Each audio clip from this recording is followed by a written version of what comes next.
Bismillah wa bihamdih. Assalamualaikum warahmatullahi wabarakatuh. Alhamdulillahi rabbil alamin. Wa bihi nasta'in ala umur dunya waddin. Assalatu wassalamu ala asyrafil anbiya wal mursalin wa ala alihi wa ashabihi ajma'in, amma ba'du. Allahumma salli ala sayyidina Muhammad wa ala ali sayyidina Muhammad. Pertama-tama marilah kita panjatkan rasa puji syukur kita atas kehadirat Allah Subhanahu wa taala yang telah memberikan kepada kita kesempatan sehingga kita dapat mengikuti pembelajaran pada hari ini begitu.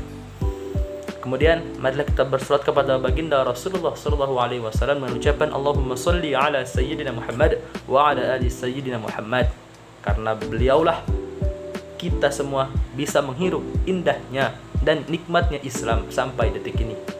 Alhamdulillah.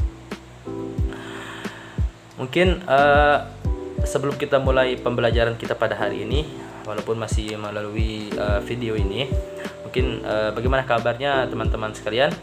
Insyaallah sehat-sehat walafiat ya. Insyaallah puasanya lancar juga, alhamdulillah.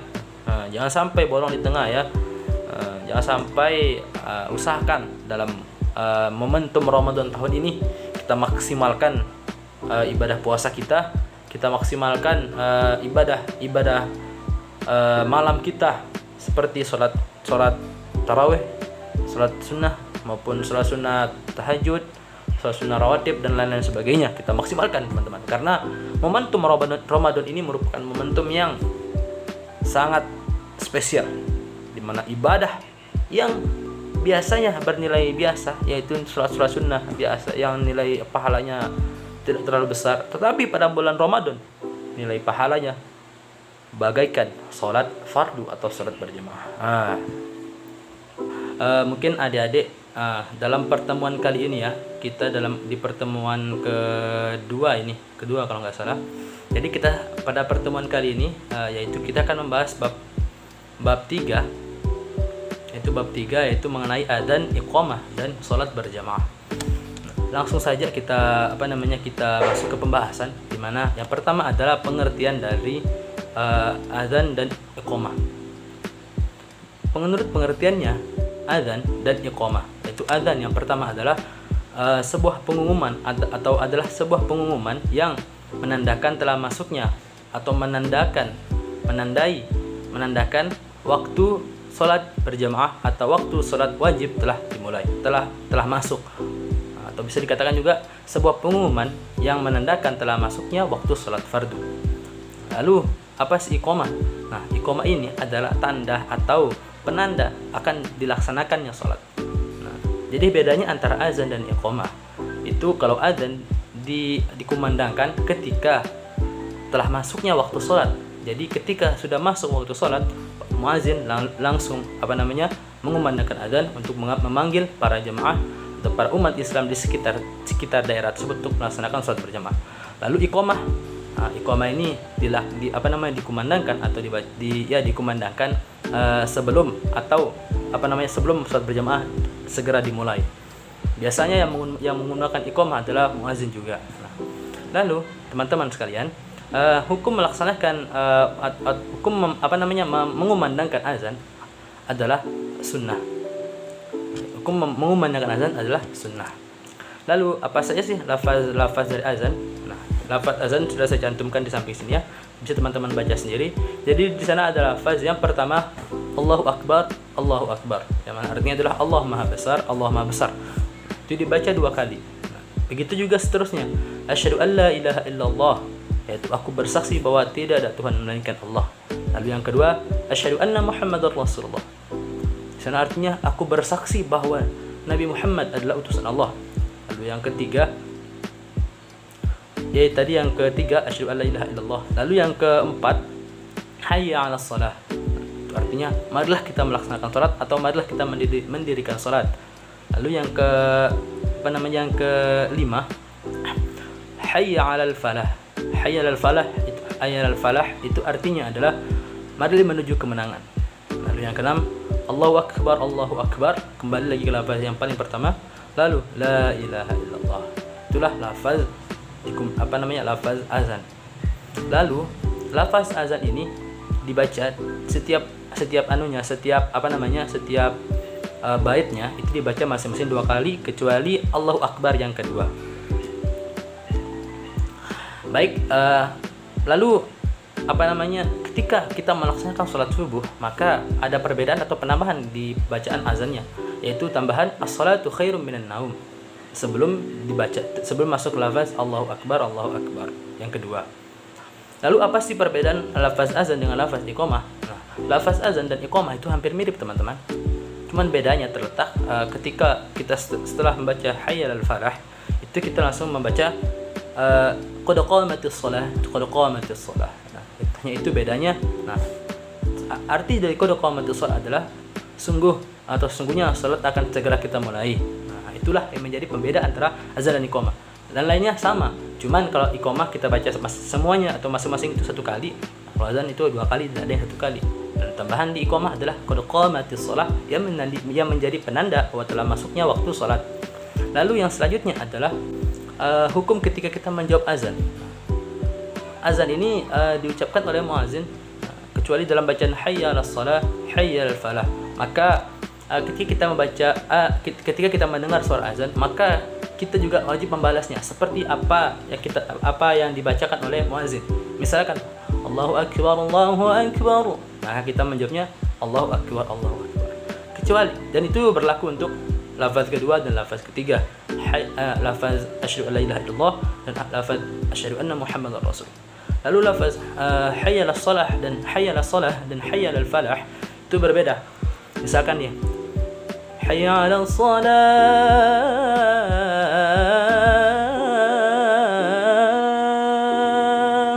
maka jawabannya adalah la haula wala quwwata illa billahil aliyyil azim. Begitu juga dengan yang hayya 'alal falah, hayya 'alal falah,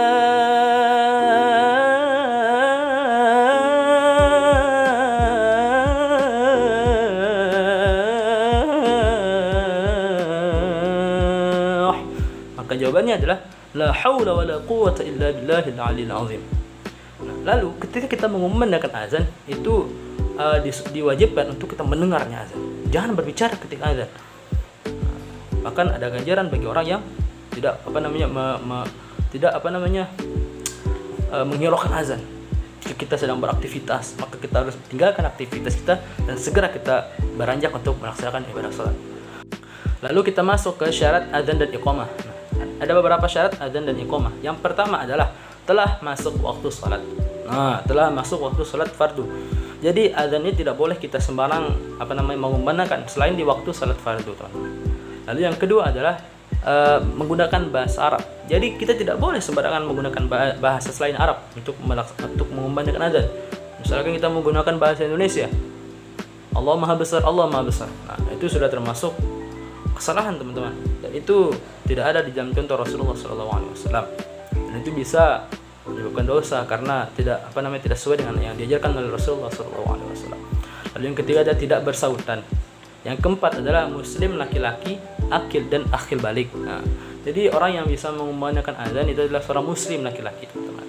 Nah, dan orang yang akil balik itu sebenarnya tidak harus, kalau tidak salah, tidak harus dia menggunakan azan, juga bisa anak-anak kecil, yang penting bacaan azannya sudah pas begitu. Lalu lafaznya yang kelima adalah lafaznya harus berurutan. Tidak boleh tidak berurutan. Kenapa? Karena kalau tidak berurutan nanti rusak. Nah, Rasulullah sudah mengurutkan urutan azan dari A sampai selanjutnya, tetapi kita malah merubahnya. Itu bisa sangat fatal. Lalu kita akan masuk ke materi sunnah dalam azan dan iqamah. Yang pertama itu disunahkan untuk muazin untuk suci dari hadas besar maupun hadas kecil. Nah, jadi seorang muazin itu disunahkan untuk berwudu dulu, maksudnya. Jika dia terkentut atau telah buang air kecil atau buang air besar, maka disunahkan untuk berwudu dulu.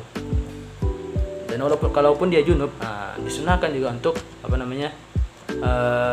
mandi besar. Lalu yang kedua adalah hendaknya muazin itu menghadap kiblat, berdiri menghadap kiblat. Jangan sampai membelakang kiblat.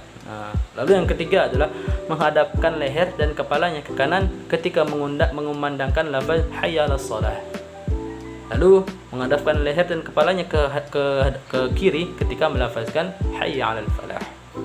Lalu yang keempat adalah memasukkan 2 jari ke dalam telinga. Itu sunnah yang keempat. Lalu yang kelima adalah mengeraskan suaranya ketika azan. Mengeraskan sambil kalau kita jago bercengkok, jago memainkan suara, boleh saja kita mengumandangkan azan, tetapi harus sesuai dengan lagunya. Jangan dibawa lagu-lagu lain. Mentang-mentang jago nyanyi dangdut, bawa lagu dangdut, ya boleh sih. Sudah ada ketentuan lagunya masing-masing, dan itu sesuai dengan syarat. Oke, kita masuk ke sholat berjamaah sekarang, teman-teman. Pembahasan selanjutnya, sholat berjamaah. Kenapa sholat berjamaah ini berkaitan dengan azan dan iqamah? Nah, itu karena sholat berjamaah itu cara memanggil orang untuk sholat berjamaah adalah azan dan iqamah. Nah, ketika muazin mengumandangkan azan, maka ketika itulah seorang akan menuju ke masjid untuk melaksanakan ibadah sholat berjamaah. Oleh karena itu, materi ini sangat terkait, yaitu sholat berjamaah, yaitu azan, iqamah, dan sholat berjamaah. Sholat berjamaah ini memiliki pengertian, yaitu sholat yang dilakukan secara bersama-sama oleh 2 orang atau lebih, yang mana satu orangnya menjadi pemimpin atau imam dan lainnya menjadi makmum atau pengikut di belakang.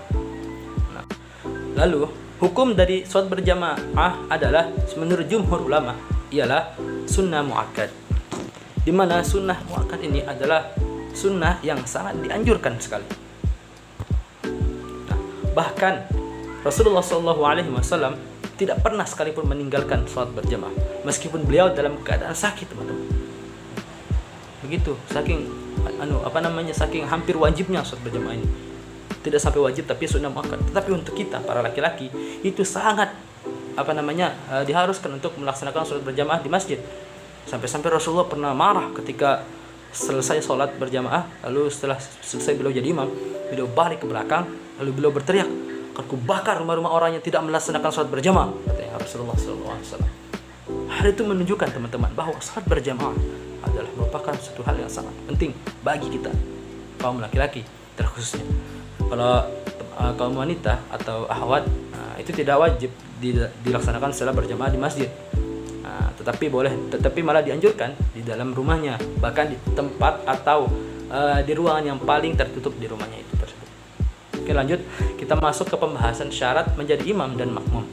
Nah, dalam melaksanakan ibadah sholat berjamaah, paling sedikitnya harus ada 2 atau lebih, yang mana salah satunya menjadi imam dan yang mana salah satunya menjadi seorang makmum ketika melaksanakan ibadah sholat. Nah, untuk menjadi imam, teman-teman, itu ada banyak sekali ketentuannya. Yang pertama adalah orang yang menjadi imam adalah orang yang lebih dalam ilmu agama. Tuh. Lalu yang kedua, jelaslah untuk muslim dan balignya sudah jelas. Nah, ini kita masuk ke poin intinya. Lalu yang kedua tadi adalah orang yang lebih fasih dalam baca Al-Qur'an dan orang yang lebih banyak hafalan. Lalu yang berhak menjadi orang yang lebih tua dan baik dari segi umur dan penampilannya. Lalu orang yang lebih baik akhlaknya. Lalu ketentuan menjadi seorang makmum adalah yang pertama, sebenarnya sih ketentuan makmum tidak banyak, teman-teman. Intinya dia syarat-syarat jadi makmum ini tidak banyak. Intinya dia mengikuti imam, itu intinya. Yaitu dia berniat menjadi makmum, kemudian berdiri di belakang imam, tapi tidak mendahului imam. Nah, jadi apapun arahan dari imam, ketika ruku, ketika sujud dan lain sebagainya, itu dia mengikuti, tetapi tidak boleh mendahuluinya. Nah, mungkin itu saja, teman-teman. Tadi sudah saya jelaskan beberapa pengertian sholat berjamaah dan syarat-syarat menjadi imam dan makmum. Mungkin itu saja pertemuan kita pada kali ini. Insyaallah ada manfaatnya. Ingat, pentingnya kita melaksanakan ibadah sholat ini, teman-teman, terutama sholat berjamaah bagi kita yang laki-laki. Jadi kita harus senantiasa, jika kita memang tidak ada kesibukan, usahakanlah untuk melaksanakan sholat berjamaah. Tapi kalau misalkan kita tertidur atau lain sebagainya, tidur itu wajar lah, karena kita tidak sedang mengendalikan diri kita. Ketika itu nyawa kita sedang keluar, entah kemana dia perginya. Tapi ketika kita sedang fresh seperti ini, maka usahakanlah untuk kita melaksanakan sholat berjamaah. Mungkin itu, teman-teman, yang dapat saya sampaikan pada kesempatan kali ini. Kurang lebihnya saya mohon maaf. Kebenaran itu datang dari Allah Subhanahu wa taala dan kesalahan murni dari diri saya pribadi. Wallahul muwaffiq ila sabilir rasyad. Assalamualaikum warahmatullahi wabarakatuh.